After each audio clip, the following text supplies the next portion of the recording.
Hi, my name's Damien White. I'm the CEO at RISSB, and we're here today to welcome our new chair, Dr. Gillian, and to talk a little bit about the rail reform program that's happening in Australia and what RISSB's role might be in that. Firstly, just to say to you, I'm feeling pretty good about joining RISSB. Great organisation, great people, great work to do, and I'm feeling pretty humble that people have actually voted me into this role. So those two things in mind, I'm pretty excited about the next 3 years. What are we going to do? Organisation's a really good organisation already, doing great things, and I guess the opportunity that we've got, and we'll talk about that in the next couple of minutes, is to see what else RISSB can do to help the rail industry in Australia.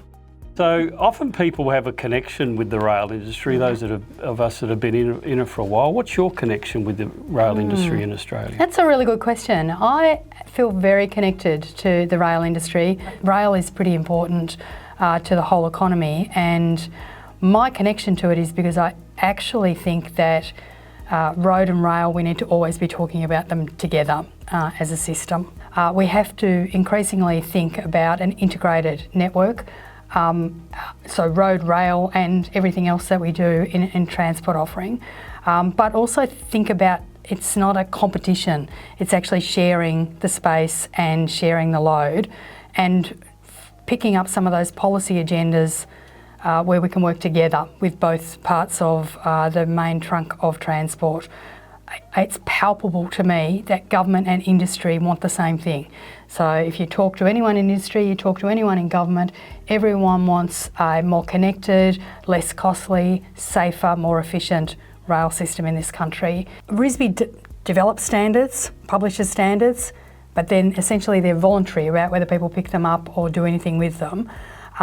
That's kind of not enough in a system where you've got such huge investment from government and others to offer services. If we can't join up and get better consistency on the network, the actual system is going to fall further and further behind. So I think the role of bodies like RISSB and others in the system, so the regulator, NTC and ITM, ministers sitting around a table helping work these things out, and ITSOC, the group that supports ministers, all have a role to play in bringing government and industry together to talk to each other to solve not today's problems maybe, but tomorrow's problems, so that we've quoted this before, never had a kind of technology break of gauge on this system like we've had on other parts of the network. Our ability to connect with those key stakeholders you mentioned is just fundamental to ensure that the work we do does actually get implemented and drive some change. I guess RISSB's got a remit at the moment, which is standards, rules and practice notes, those sorts of things. There's a debate going on at the moment around a new framework for thinking about standards in Australia. If you have a look at the NTC's website, it's not a plug for the NTC, but they have it on the website. They've actually proposed a 3-tiered standards framework for everyone to think about.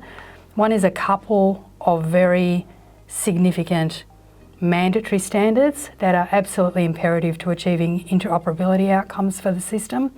Then there's this bundle of stuff called harmonisation, which I actually think is a combination of harmonisation, best practice, and maybe some different governance around it to make sure that when you get everyone to work on it together and agree what the standards should be, you've got a way to lock it in, because at the moment it's a bit hard to see that where the adoption has been applied across the system. You can sometimes see it in random bits, but there's no way of gathering it because organisations do it when they can, if they want to, is the truth of it.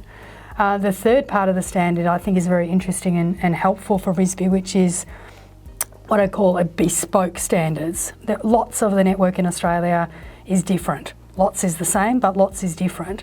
So it's still okay to, in my mind, document bespoke standards, but perhaps we need to do a bit more on sharing those so that other people can use that material a bit more broadly. So I think RISSB's big role is bringing industry voices into the room. So if RISSB's participating in the forums, for example, that the NTC holds, so they hold 3 or 4 forums where they invite industry to the table, RISSB members are already going to some of those, but having RISSB there with a more united voice or some more structured information to input to that process might be a new thing that we want to think about a bit more. And I think it's about capturing the momentum. Yes, government have got an edict around 3 particular areas of work. No one's really disagreeing with those. They make sense. But let's at the same time use that momentum to be dealing with a whole heap of other harmonisation opportunities. And as you say, the very much voluntary approach hasn't really worked effectively. I think there's the opportunity, and it doesn't need to be a version of mandatory, but to sort of wind up the commitment to some of those things, because we get good, knowledgeable people around our development group tables.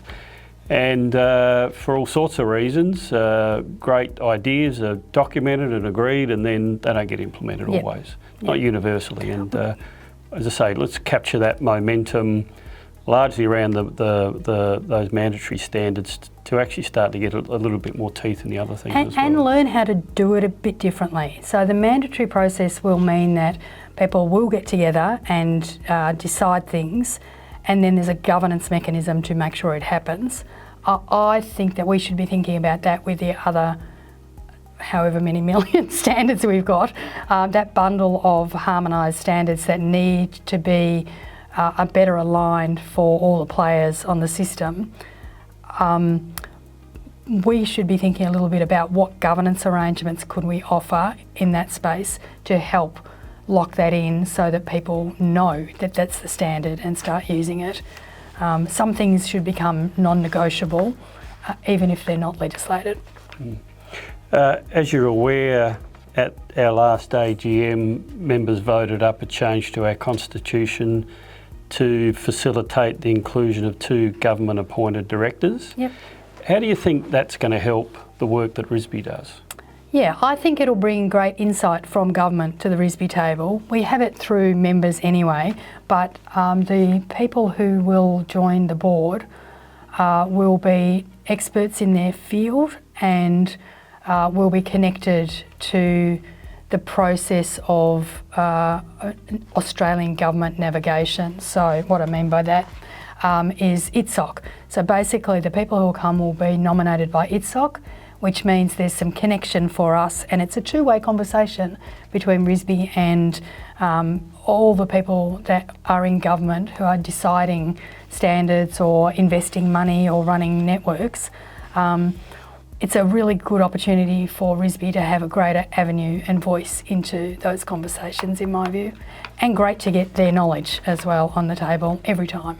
Well, and if you consider much of the influence around interoperability, efficiency, or lack of influence, if you like, is based on the track owners, RIMs, who are almost universally government owned.